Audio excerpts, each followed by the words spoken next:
Adebayo was a wealthy and respected man, known for his success and kindness. When he married Zainab, a kind-hearted but poor village girl, many were surprised by his choice. Zainab was gentle, loving, and full of warmth, but she came from a humble background, which did not sit well with Adebayo's mother, Mama Ebun. From the moment Zainab stepped into their grand home, Mama Ebun despised her. She believed Zainab was beneath them, an outsider who did not deserve to be part of their prestigious family. What should have been a joyful beginning for Zainab quickly turned into a silent battle. Even on the wedding day, Mama Ebun made her disapproval clear with cold stares and forced smiles. While Adebayo was deeply in love and excited for their future, his mother's hatred lingered like a dark cloud over the new bride. The tension between mother-in-law and daughter-in-law only grew, and Zainab soon realized that her life in this new home would not be easy. Life became unbearable for Zainab in her new home. Mama Ebun did everything in her power to make her miserable. She would insult Zainab at every chance, mocking her background and calling her unworthy of Adebayo. In front of guests, she would act polite, but behind closed doors, she treated Zainab like a servant rather than a daughter-in-law. She refused to let her eat at the family table and would assign her the hardest chores, hoping to break her spirit. As time passed, Mama Ebun's hatred grew stronger. She started spreading terrible lies about Zainab, telling the villagers that she was a witch who had brought bad luck to their family. She blamed her for every little misfortune, from a broken pot to a delayed business deal. Whispers of these rumors spread quickly, and soon people in the village began to look at Zainab with suspicion. Some avoided her, while others whispered behind her back. Through it all, Adebayo remained blind to his mother's cruelty. He loved Zainab, but he also deeply respected his mother. Whenever Zainab tried to tell him about the insults and mistreatment, he brushed it off, believing his mother was simply strict and would eventually accept her. He could not see the pain in his wife's eyes or hear the silent cries in her heart. With no one to defend her, Zainab felt alone, trapped in a home that no longer felt like hers. One stormy night, when the wind howled through the trees and rain poured heavily from the sky, Mama Ebun made a terrifying decision. Zainab had to die. Her hatred had consumed her completely, and she believed that only by getting rid of Zainab could she cleanse her family of the curse she had convinced herself was real. She called upon a group of men from the village, men who were willing to do anything for the right price. In hushed whispers, she told them what she wanted. They were to take Zainab far away and make sure she never returned. The men hesitated at first, but the promise of gold silenced their doubts. Zainab had no idea of the danger creeping toward her. She sat alone in her room, staring out of the window at the dark sky, listening to the sound of thunder. She felt a deep sadness in her heart, as if something terrible was about to happen. Before she could process the feeling, the door burst open, and rough hands grabbed her. She tried to scream, but a dirty cloth was stuffed into her mouth, muffling her voice. Strong arms held her down as they tied her hands and feet with thick rope. Fear clutched her chest. Who were these men? Why were they doing this? But deep inside, she already knew the answer. Mama Ebun. The men carried her out of the house like a sack of grain. The rain lashed against her face, mixing with her tears as they dragged her into the darkness. The village was asleep, unaware of the horror unfolding in the night. They walked for what felt like hours, their heavy footsteps sinking into the muddy ground. Zainab struggled, trying to loosen the ropes, but they were too tight. She wanted to scream, to call out for help, but the storm covered every sound.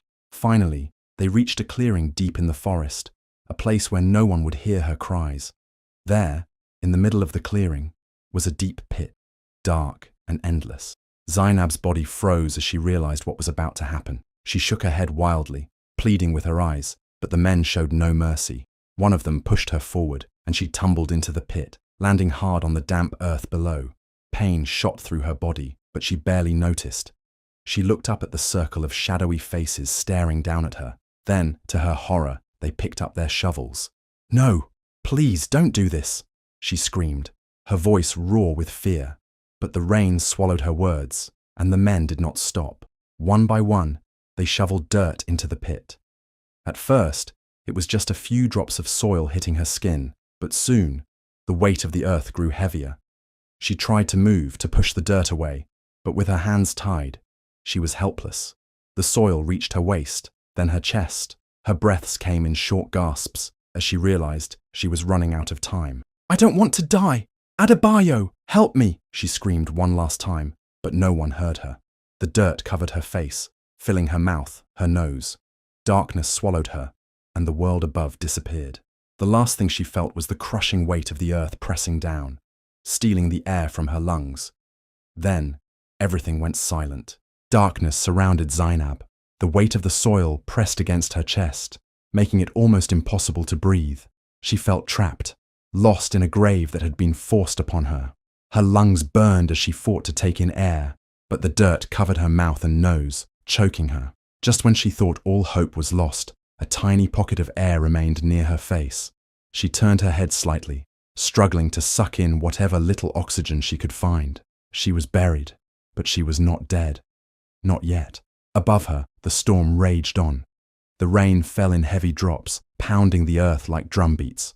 At first, the soil was firm, holding her down like chains. But as more rain poured, it slowly began to soften. Zainab felt the dirt shift slightly around her. It was a small change, but it was enough to give her hope. Summoning every ounce of strength left in her weak body, she wiggled her fingers, then her wrists. The ropes that had bound her were loose now, soaked from the rain. With a painful twist, she freed one hand, then the other. Her entire body ached, but she could not afford to stop. She dug her fingers into the wet earth, clawing her way upward. Every movement sent sharp pain through her arms and legs, but she gritted her teeth and kept going. The mud made it difficult, pulling her back down like it wanted to keep her buried forever. But Zainab refused to die here. She thought of Adebayo, of the life she had dreamed of, and of Mama Ebun, the woman who had tried to kill her. That thought alone fueled her strength. After what felt like an eternity, her fingers finally broke through the surface. Cold air rushed in, filling her lungs with a painful but welcome relief. With a desperate push, she pulled herself up, her head emerging from the muddy grave. She gasped for breath, coughing out dirt and rainwater. Her body shook violently, exhausted and weak, but she forced herself to crawl out. The moment she was free, she collapsed onto the wet ground, panting heavily. The rain washed over her, cleaning the mud from her bruised and battered skin. Lying there in the storm, Zainab felt a mix of emotions: pain, shock, and heartbreak. She had been left to die by the very people who should have protected her. But she was alive. Somehow, she had survived the impossible. Slowly, she pushed herself up onto her knees, her body trembling. She looked toward the distant village, where Mama Ebun and Adebayo were, where everyone believed she was gone forever. A fire burned inside her chest, stronger than any pain she felt. She would not hide. She would not run. She would return, and she would make sure the truth was known. Mama Ebun had buried her, but she had risen again, and now she was ready to fight. The next morning, Adebayo woke up expecting to see Zainab, but she was nowhere in sight. He waited, thinking she might be in the kitchen or outside in the garden, but as time passed, a strange feeling settled in his chest. Something was wrong. He called for the servants and asked if they had seen her, but they all shook their heads. Panic started to creep in. Where could she be? Just as he was about to leave the house to search for her, Mama Ebun stepped in with a calm but serious expression. "Zainab is gone," she said, her voice filled with fake concern. "She ran away in the middle of the night. Maybe she finally realized she didn't belong here." Adebayo stared at his mother in disbelief. "That's not possible," he argued. "Zainab would never leave without telling me." But Mama Ebun simply sighed and shook her head. "You gave her everything, and yet she still left. Maybe she was never the good woman you thought she was." Adebayo refused to believe it. He rushed out of the house and began searching for his wife. He went to the marketplace, asking if anyone had seen her. He knocked on doors, hoping someone had news. He even went to the riverbank, a place she loved to visit, but there was no sign of her. As the hours passed, his worry deepened. If she had truly run away, why hadn't she taken anything with her? Her clothes, her jewelry, even her favorite scarf, everything was still in their room. It didn't make sense. Days turned into weeks, and Adebayo grew restless. The villagers whispered behind his back, repeating the same lies Mama Ebun had spread, that Zainab had abandoned him. His heart told him something was wrong, but each time he questioned it, Mama Ebun was there to comfort him with her sweet but poisonous words. "You have to move on, my son," she would say, placing a gentle hand on his shoulder. She chose to leave. "We can't waste our lives waiting for someone who doesn't want to be found." But no matter how much his mother tried to manipulate him, Adebayo couldn't shake the feeling that the truth was being kept from him. Something terrible had happened to Zainab. He just didn't know what, and deep down, he feared that if he didn't find the truth soon, he might never see her again. Weeks had passed since Zainab disappeared. The village had moved on, believing she was gone forever. Some whispered that she had run away, while others thought something terrible had happened to her. But no one could have imagined the truth. One evening, as the sun was setting and the village prepared for nightfall, a figure appeared at the edge of the dusty road. She walked slowly, her steps heavy, her body weak. Her clothes were torn, stained with dried mud and blood. Her face was pale, covered in bruises and scratches. Her once bright eyes were now filled with something else. Rage. It was Zainab. She had returned. A woman carrying a basket of vegetables was the first to see her. She dropped the basket, her mouth open in shock. "It's her," she whispered. "Zainab, she's alive." More villagers turned, their eyes widening in disbelief. Children clung to their mothers, frightened by the sight of the wounded woman. Some of the elders shook their heads, murmuring prayers under their breath. "No, this is not possible," one of them said. "She was buried. She's supposed to be dead." As Zainab stepped into the village square, a heavy silence fell over the crowd. People moved aside, giving her space, too afraid to come close. Was she real? Or had her spirit returned to seek revenge? Then, from the large house at the center of the village, Mama Ebun stepped out, unaware of what was happening outside. She smiled, greeting the neighbors as she always did, pretending to be the kind and loving mother-in-law. But then, her eyes landed on Zainab. For a moment, Mama Ebun didn't move. Her face lost all color. Her hands began to shake. No, this is a trick," she stammered. Her heart pounded violently in her chest. The woman she had ordered to be buried alive was standing right in front of her. The world around her spun. Her legs gave way, and before anyone could react, she collapsed onto the ground in a dead faint. Adebayo had just stepped outside when he saw his mother fall. Confused, he rushed to her, but then his eyes followed the direction everyone else was staring. And there she was, his wife, the woman he had been searching for. The woman he had feared was lost forever. Zainab stood there covered in dirt and wounds, her gaze locked onto his. He felt his body freeze, his mind unable to process what he was seeing. "Zainab?" he whispered, his voice barely audible. Zainab did not blink. She did not cry. She simply stood there, staring at the man who had once promised to protect her, the man who had failed her. The air was thick with tension, fear, and disbelief. And in that moment, one thing was certain. Zainab was back, and she was not the same woman they had once known. The village square was crowded. Everyone had gathered, their faces filled with shock and curiosity. News of Zainab's return had spread like wildfire. Some people still could not believe she was real. Others whispered that she was a spirit, back from the dead to punish those who had wronged her. But Zainab had not come to haunt anyone. She had come to reveal the truth. Standing in the middle of the square, Zainab lifted her bruised face and looked around at the villagers. Then, with a voice filled with pain and anger, she spoke. "I was buried alive," she said, her words cutting through the silence like a sharp knife. Gasps echoed around her. "Mama Ebun sent men to take me in the dead of night. They tied me up, dragged me to the forest, and threw me into a deep pit.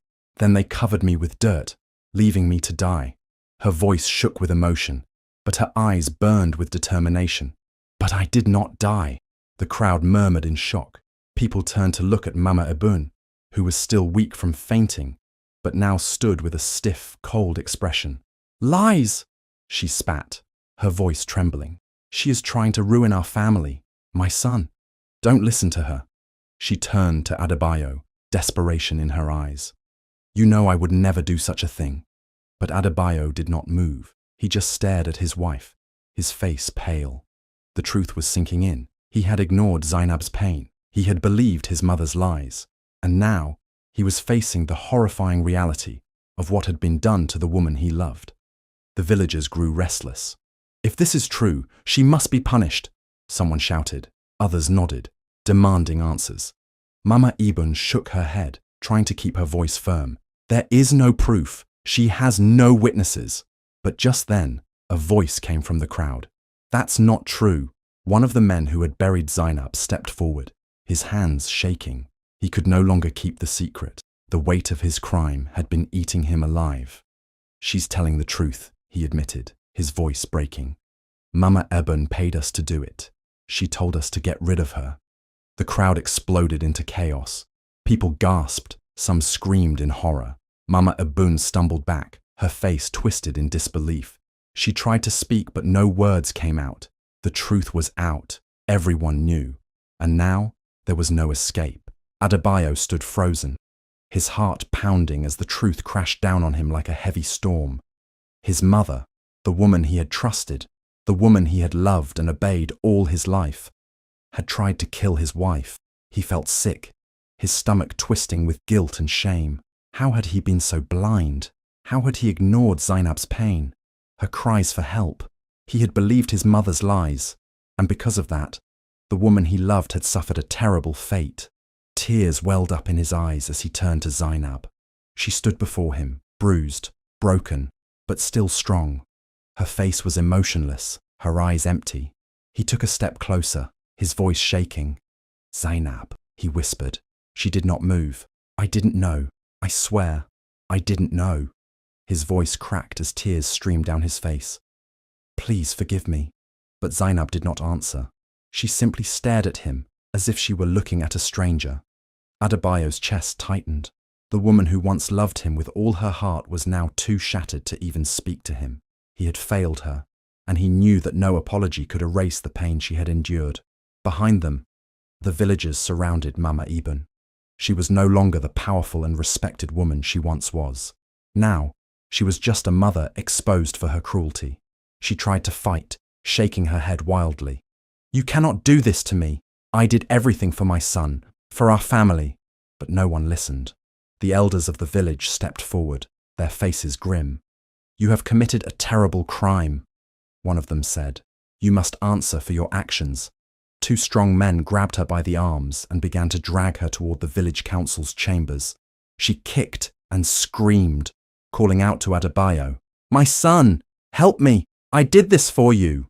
But Adebayo did not move. He could not. He simply watched, his heart breaking into pieces. The mother he had loved had become his greatest betrayal, and the woman he had loved more than anything, he had lost her too. The village elders gathered under the old baobab tree, their faces stern as they discussed Mama Ebun's fate. The entire village stood around them, watching in silence. The truth was now known. Mama Ebun had tried to kill Zainab, and her wickedness had nearly gone unpunished. But now, justice had come. Mama Ebun knelt before the elders, her face pale, her hands trembling. She had spent years holding power over others, controlling her son and pretending to be a good woman. But now, all of that was gone. She was nothing but a disgraced mother, a criminal in the eyes of the people. "Please," she whispered. "I did what I thought was right. I was only protecting my son." One of the elders, a man with deep lines of wisdom on his face, shook his head.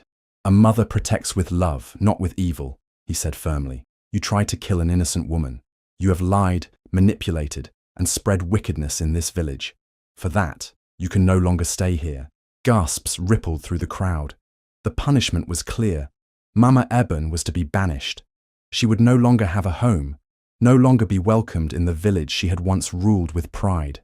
Her lips trembled, and she turned desperately to Adebayo. "My son," she sobbed. "Please don't let them do this to me. I am your mother." Adebayo looked at her, his heart heavy with sorrow. Once, he had loved her more than anything. He had believed in her, trusted her. But now, he saw the truth. This woman had destroyed his happiness, nearly killed his wife, and filled his heart with lies. He took a deep breath and shook his head. "You are my mother," he said softly, his voice filled with pain. "But I cannot save you. You brought this upon yourself." Tears streamed down Mama Ebon's face as she realized she had lost everything: her home, her son, and her respect. The villagers stepped aside as she was led away, her cries echoing through the air. She had once been feared, but now she was just a lonely, broken woman walking toward an uncertain future. As she disappeared into the distance, the village let out a deep breath. Justice had been served. But for Adebayo and Zainab, the scars of the past would remain forever. The days after Mama Eben's banishment were quiet, but the wounds she left behind were deep. Zainab, though still bruised and weak, refused to be broken. She had faced death and survived. She had been betrayed, but still stood tall. She knew that she could not let her past define her future. At first, it was difficult. The memories of that terrible night haunted her. The feeling of the cold earth pressing against her. The fear of never seeing the sky again. It all came back in nightmares. But each morning, as the sun rose, she reminded herself that she was still alive. And because she had survived, she had a chance to start again. Adebayo, filled with regret, tried to be there for her. He brought her food, spoke to her softly, and begged for forgiveness. But Zainab could not forget how he had turned his back on her when she needed him most. She did not hate him, but she no longer saw him as the man she had once loved. Some wounds could not be healed with simple apologies. Instead of clinging to the past, Zainab focused on rebuilding her life. She moved to a small house on the edge of the village where she could find peace. She worked hard, using her strength and wisdom to create a new beginning. Over time, the villagers, who had once doubted her, came to admire her courage. They saw how she had risen from the ashes of her pain, stronger than ever before.